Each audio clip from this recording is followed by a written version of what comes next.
All right, this has been a long time coming. I've been reading Octavia Butler since 2018, and I just finished Fledgling this year, 2024. So it's been slow and steady, but I've read the entire canon that is accessible to me, except for maybe some essays.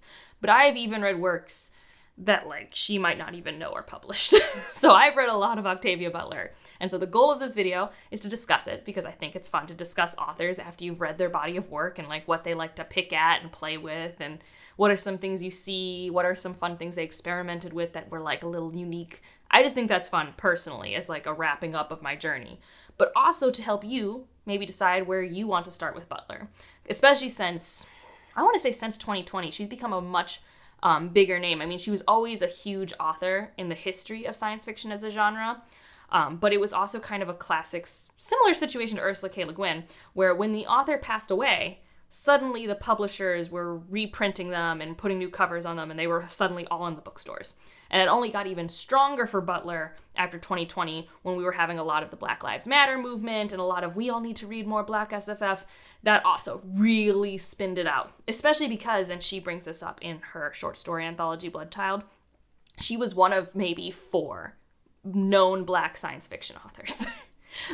Truly, that was a field that she kind of pioneered at the forefront. And she was actually, I think, one of the first authors in general to receive a literary award for a science fiction work. So she was just very well respected, well known, and I was really excited to read her. And actually, I first got to read her, this was before I had BookTube, 2018, because I was in a book club that I went to once a month, and I was allowed to pick the books that we got to vote from.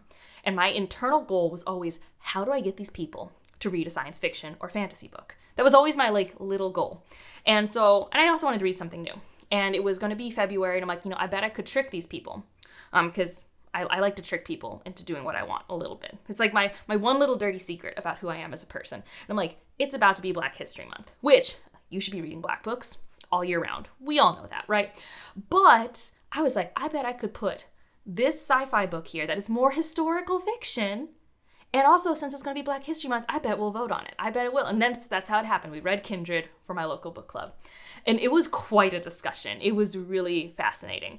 But that's where I started my Butler journey. I even had my mom read it. But for the record, I hate the cover of the book that we got. It does not look like the tone of the book at all. I think there are better covers now. But back then, this was the weird cover that they gave us. And I didn't like it. I really didn't. And historically speaking, Butler covers, not very good. They're just not, they're not good at capturing the tone. We've gotten better ones. Since the reprintings with new covers, things are improving.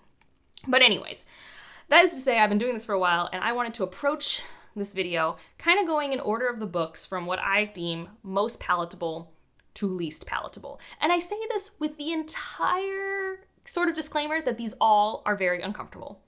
All Butler works are uncomfortable. They are a little dystopian. They are a little fatalistic. They are not happy places. And I don't even think she's thinking that as she writes it. I think she has thought experiments. She wants to see them fleshed out, and a lot of these thought experiments have to do with power imbalances, control and lack thereof, and how that affects an individual and communities and evolutions of communities. And that's the core. If you wanted me to say one thesis paper, what does Octavia Butler play with? That's the core. And then it gets, you can stretch it out and look at little facets of it here and there. And all of that leads to very uncomfortable situations and scenarios that are only more uncomfortable because they are incredibly realistic. You'll read these things, and I think if you ever get that yuck factor, it's because you're oh, but I think this is how it would happen, and I don't like that. That's the type of vibes you're going to get. So on the scale, it's kind of sort of my personal ick factor scale, and also sort of from most acceptable to least acceptable in terms of power imbalance. That said, power imbalances are innately not very comfortable or acceptable. So, like I said, I'm ranking it this way, but caveats galore. Let's start with Kindred. This is the one most people would recommend, and I'm no exception. It's the most palatable. Most palatable would mean, to most people, this is where I would recommend you start. Especially because, again, ignoring this cover that I had to choose, and like I said, I think there are better ones now. It is actually kind of a Black Mirror episode, which is why it's really sad that the Hulu show, I think, really messed up the bag here. I tried to watch the Hulu show. It wasn't very good, in my opinion.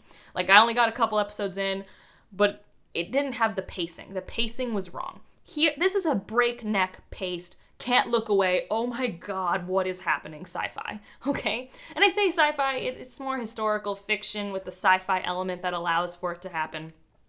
Dana, she is a modern woman in the 70s. This book is written in the 70s, so contemporary for the time in which the period's written. She's a novelist. There is a lot of slight self-insertion. I believe, like I said, if I was writing a paper, I would postulate there's a lot of slight self-insertion of Butler in a lot of her characters throughout her books. There's more than one novelist. A lot of her female characters look the same and look in a way that she has self-described herself. But regardless, Dana, novelist, has a white husband and suddenly one day finds herself in the antebellum South saving a white boy on a plantation. And this is not the first time, or this is not the last time she's going to be pulled back. And each time she's pulled back, she's going to stay there longer. And this book does one of my favorite things where you start at the end and it's in a way where you're like, how do we get here? And it's so gripping. Again, very uncomfortable. We're looking at slavery and what that will mean to a woman who's gotten to grow up in the 20th century much freer than someone who got to grow up in the 18th century during the slavery era of the South.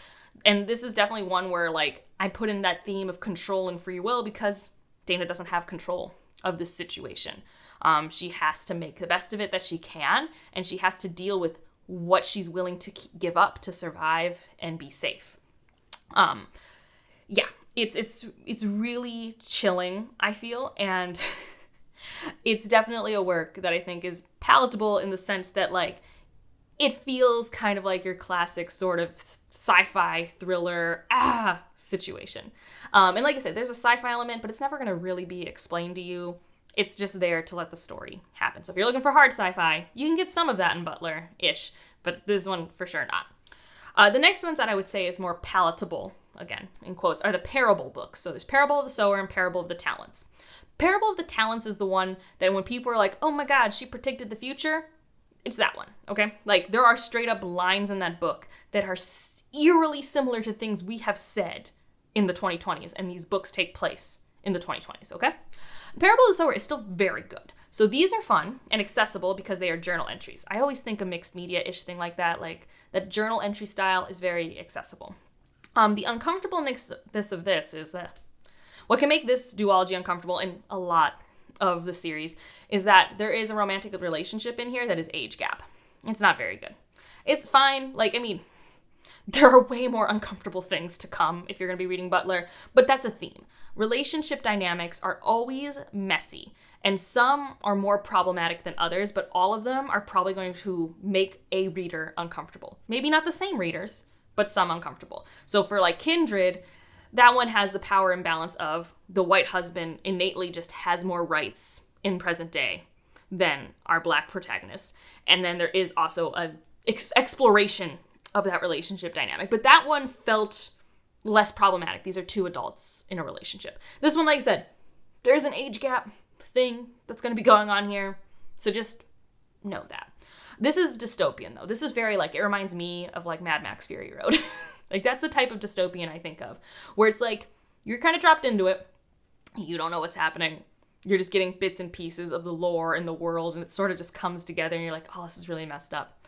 And like I said, what is uncomfortable about this duology is that in the 90s, when she was writing this, in the 90s, if you ask anyone, the golden age of our time, everyone's like, oh, remember the 90s, the good times, the economics, look at that. Yeah, she basically predicted the resurgence of Ronald Reagan's catchphrase, but slightly different, with a megalomaniac, capitalistic person who shouldn't run for president. There is a pandemic. There's all sorts of things that haven't happened yet. Yay. But it's eerie. It's a very eerie story. But I do think it's a really good prime example of Butler playing around with a thought experiment and just following it through to a conclusion. It also plays with religion in a very interesting way. And I think you can really see a lot of the influence of religion on Butler throughout her works. I can't tell how religious she is as an author through her works, but I can see the influence of religion as an institution, how it affects communities, especially in this one. Our main character forms her own religion and kind of becomes the leader of that. The differences between religion and cults, we definitely look at that. And this is where you're really going to get that. But sometimes I think a lot of the uncomfortable relationships, especially having read the short story collection, which is going to be the next thing we talk about, you can tell kind of come from the fact that if you read the Bible, there's a lot of interesting relationship dynamics that occur there. And so I think that sometimes a lot of those dynamics are pulled from stories that she found interesting in the Bible and wanted to maybe place into a different setting and explore those similar themes and things like that. So, Kindred and Parables. People generally read those. They are the most accessible. They have the least offensive graphic content, or at least when it's graphic and shocking, it's shocking and graphic in ways that people are used to. Okay? That's how I would phrase it. Bloodchild is, I think, a great place to go if you're like, well, how weird does Butler get? And you just want to like dip your toe in. Just have a little taste to see what weirdness could be happening. And we're still not even going to get nearly as dark, but especially the titular story, Bloodchild. If you want to know what types of ideas Butler wants to play with aliens, and if humans meet aliens and what could be the power dynamics there, yeah, Bloodchild. It's a time. It's a time. And it's funny because like when I read that story, and the Bloodchild's great because you get author notes. So this is the closest I've ever gotten to actually having the author tell me what she thinks of her works, which was really revealing, and I really enjoyed that. And there are essays in this, and they are so good. So when I was reading Bloodchild, I'm like, this is giving me strong Xenogenesis vibes, which we haven't talked about yet, but we'll get there. And so I'm reading Bloodchild, and I'm just like, yeah, I'm being reminded of this. And she's like, yeah, I was writing this story while I was going to this place to then start writing Xenogenesis. And I'm like, okay, that makes sense. You really had aliens on the brain and weird parasitic symbiotic relationships. That's a big thing too. She loves parasitic symbiotic relationships, or at least loves looking at them and seeing the messiness, because there's no true black or white scenario. There's just very uncomfortable dark gray. That's how I feel when I read Butler. It's like, okay, I don't like this, but what's the alternative at the moment now that we're this deep? Like, yes, the goal would be to not be in this deep, but here we are. You know, like, what do we do? So Bloodchild is amazing. It also will show you bits and pieces of how she plays with human evolution and changes in humans. You definitely get a story like that in here that is very reminiscent to me of Patternist. You get more alien stories. There's like 3 alien stories in here. All of them are slightly different and about coexistence and parasitic relationships and all of that. And then there's one that reminded me a bit of Parables, where it is like a dystopian story. And if you wanted to read any of her Hugo winners, I think this collection contains 2 of them. At least, I believe, if the Wikipedia article wasn't lying to me. All right, so now I think this is where I become like unpopular opinion girly. Granted, I don't know many people who have read like the complete works and things like that. I know people who have read a lot of them, but I haven't gotten to talk to many people who have read all of them like I have. But in terms of, for me, in the thought experiment and if it has a happy ending or not, this is by far much happier for me. And this is Fledgling. Which, like, hear me out. I know people hate this one. I really know. It's truly the most hopeful Butler has ever been, and I don't think that's a mistake. Like, it's her last novel. This is the last thing she published after years of writer's block. The 2 short stories she wrote before this one were about an author given the chance to save the world by some god and not knowing what to ask for, and like a character who had impossible decisions to make. Obviously, Butler's brain was like going through it. And so this one's still dark and uncomfortable, and power dynamics are sus, okay? That's still here. The most graphic thing that will bother a lot of readers. I'm not trying to brush this under the rug or anything like that. Our main character, Shori, is not a human. We're just going to start with that. Not a human. In her species, she is young, but she is 60 years old. Okay? And in her species, is deemed old enough to have sex. Okay? But she looks like a 10-year-old girl. So our human sensibilities make our brains go, this is wrong. Not okay. When I first hear people talk about this book, I get a lot of like something, is it Diaries of a Vampire or something? There's like a vampire book by I think Anne Rice that people talk about. And I don't know if I should be making that connection with this or not. But I always think it's supposed to be way different than it is. That like someone was turned as a vampire at 10 and then they grew up, you know, stuck in a 10-year-old body. And that's not what's happening here. This body will age. And this body is just going through its own natural progression. She was not turned into a vampire. And I think that's a big distinction for me in the ick factor and the vampire tropes. But regardless, this 10-year-old looking person with amnesia, who does not think like a child, who thinks like a full-grown adult forms a romantic relationship with people in their 20s. Many people. Now, for me, Butler's never that graphic. Like, there will be direct depictions of, like, put on lap and kiss. And, like, but it's never like reading a romance book, I guess is what I would say. Like, the images for me are not clear. And because her brain, to me, because I think about characters, I think about their thoughts, and that's how I view them. So if a character thinks of themselves as a girl or a guy, that's who they are. It doesn't actually matter what they look like, right? And it's the same thing here. This character obviously thinks like a mature adult with agency and morals. Therefore, that's how I view them. I don't view them as a 10-year-old, even though they look like one, right? So I think that's the difference between how I read and how other people read. This is, again, a situation where we have kind of forced community. It is the least icky of forced communities, I guess I would say. Sort of. So these pseudo-vampire creatures, they bite you, and then you are basically addicted to their venom, and you're in their thrall-ish. But there is, like, in theory, there's supposed to be a way out. Like, before you get hooked, they're like, you can leave, but, like, you don't want to leave because it's an addiction. So we're playing with a lot of messy dark gray there. But that said, the way the communities work, I did not find disgusting or harmful. Like, yes, the idea of the consent, and it's even brought up in the book, it's questionable because how can you truly consent when something is so biochemically in your brain? But why I like this one is because we have already looked at the opposite in different Butler works where you have absolutely zero agency. This one has partial agency, which, again, huge step for a community built by Butler in terms of happiness level, in my opinion. So I like Fledgling. And at its core, you know, you got this amnesia character. She's trying to figure out why she's forgotten what she's forgotten and why people keep getting hurt around her. And that's the mystery. It kind of ends in a way I wasn't anticipating. I think the ending could be stronger. But I like the ending. I don't know. This is my hottest take. This is my happiest Butler. Okay? This is the one. This is the one where I feel the most hope after finishing it. And that was not what I was anticipating based off how the internet discusses this book. Which, again, I get it. Like, I get it. It's just not like what happened to me, especially because we have not even gotten to my most disturbing book by Butler. Okay, so we've done Fledgling. Now we get to go into Xenogenesis, and I have a whole series review for this where I kind of go into why I find some of the world building about this a little weird and kind of doesn't work for me, especially in the last book, and why I find it really icky. Like, not icky in like you shouldn't read it, just icky in that, oh, she was trying to make me uncomfortable, and I am incredibly, incredibly uncomfortable.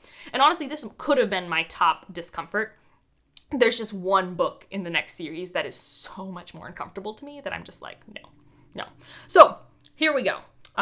This is basically in a world where humans have messed up, and an alien species shows up and saves us. Okay? And this is, again, forced community, forced parasitic relationship. We follow in the first book this woman, Lilith, and as she comes to terms with these aliens that give her the ick, like she gets this repulsed syndrome. She can't handle it. And honestly, again, I say I don't normally visualize things with Butler works. The way that these aliens are described, I'm disturbed. And I don't know how to... I think she does unsettling descriptions incredibly well for these aliens. I can't really put it into words. But it's creepy. And like in the previous one, I was saying in Fledgling, you get bit by the vampire, there's some biochemical dependency that leads to addiction, which leads you to eventually need and require this individual. So you lose consent the longer you're with them. It's similar here, but incredibly more forced, and the power imbalance is incredibly higher because they're not even allowed on Earth anymore. And so the communities that are formed, the acts that these characters are forced to make, it's very Lord of the Flies in this first book, which is very stressful. And the communities and the species that come from this are just very interesting to follow. But the first book and the third book, I'm really grossed out. The second book, less grossed out. But the first and third, incredibly I don't like. Okay? So, that's me. And I like Fledgling. So I guess, it depends on what makes you really uncomfortable. For me, the lack of consent in these books is wild. It's absolutely wild. And it's hard to read. It's really hard. And the last one is Patternist. And this is where we're going to actually talk about some of Butler's, held back works that that I've been able to read / have been published by Amazon sort of thing, because they're kind of in the patternist world. So this is actually her first series.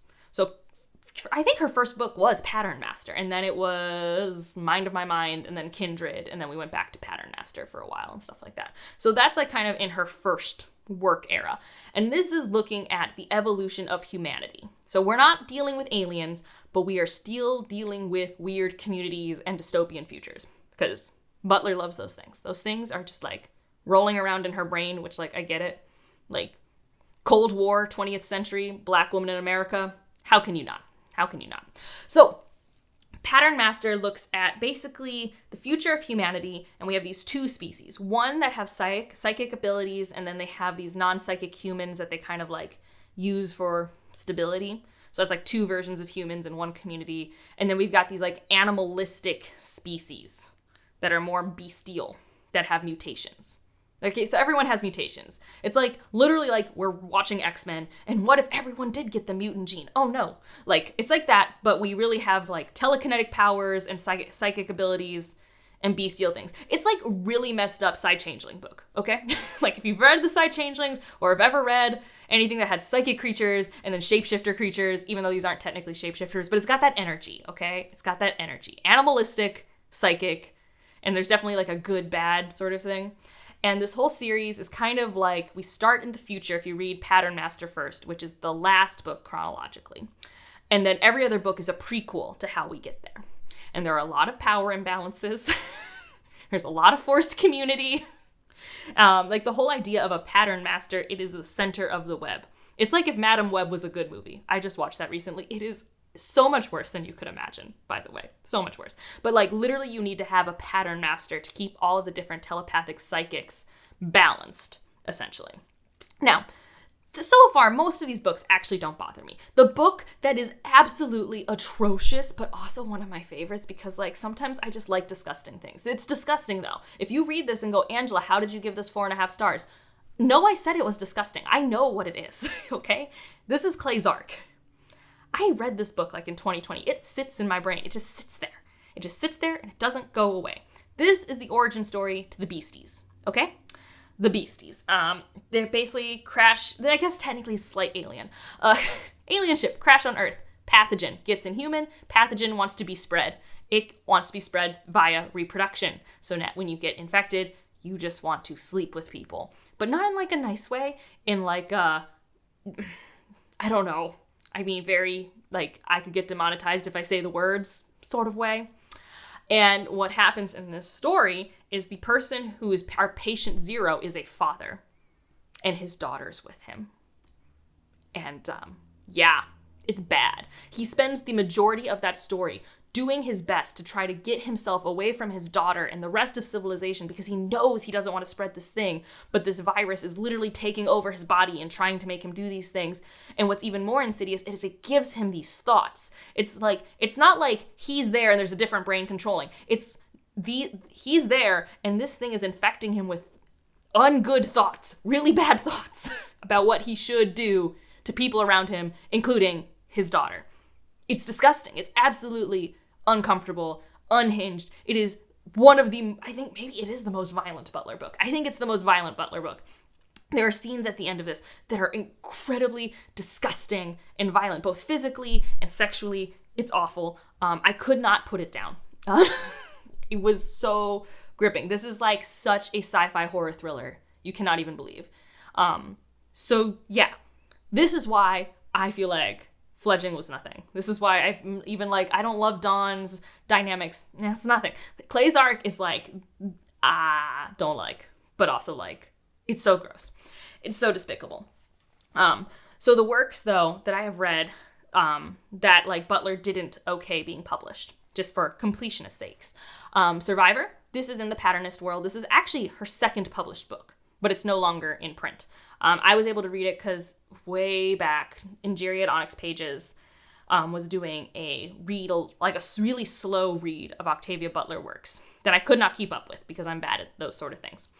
And they were working with a local bookstore, Sister Sci-Fi, and they were able to temporarily get ebooks from the Library of Congress for this project. So I spent $10 and I got the ebook. And it's from the Library of Congress. It's got typos galore. This is not like a finished copy of a book. So presumably this is what was submitted to the Congress before they even finished publishing the book the first time around. I read it. It's like kind of a Beauty and the Beast retelling. You get a very interesting alien species. I kind of liked them. But basically these humans are fleeing Earth because of weird mutated beasties, psionic people that control non-psionic people. Basically Earth is a mess. So these people fled and they ended up on this planet and are now at the mercy of this alien species because Butler likes to see what happens when you're at the mercy of alien species. But this one was too chill for her. Like, it's really not that special. It's fine. It's truly like an okay work. I don't think it's a big deal that we don't have this for everyone to read all the time. I'm not saying spend $100 to go get it unless you truly are a completionist for your collection. That's totally fine. But I'm just saying if you're just casually curious, it's an okay story. It's totally fine. But I could just tell it's like, oh no, she just wanted to get way weirder with aliens, right? See Bloodchild, Xenogenesis. Way weirder with aliens. And so then we have those 2 short stories / novellas that Amazon released. And this was interesting because one of the short stories had been released before. I actually saw this on Wikipedia. It's called The Child Finder. So basically in Mind of My Mind, which I don't know if I mentioned this video, I have a whole How to Read the Patternist series video. So if you want more thoughts on that series and specific books in it and my recommended reading order, there's a video for that. It just feels like I don't need to repeat myself in this video for that sort of situation.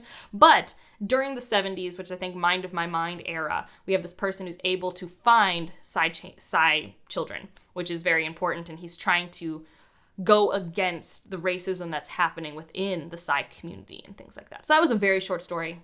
Very nice.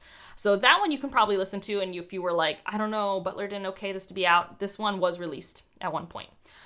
The other one is interesting because it has to do with those weird aliens again in Survivor. So for me, it was very interesting because having read Survivor, and then I'm reading this first novella while I'm like mowing the lawn, and I'm like, oh, I'm back with this alien species again. It's been a while. And you can't miss it because this is an alien species whose fur changes from like green to blue, and the more blue you are, the higher you are in a hierarchy.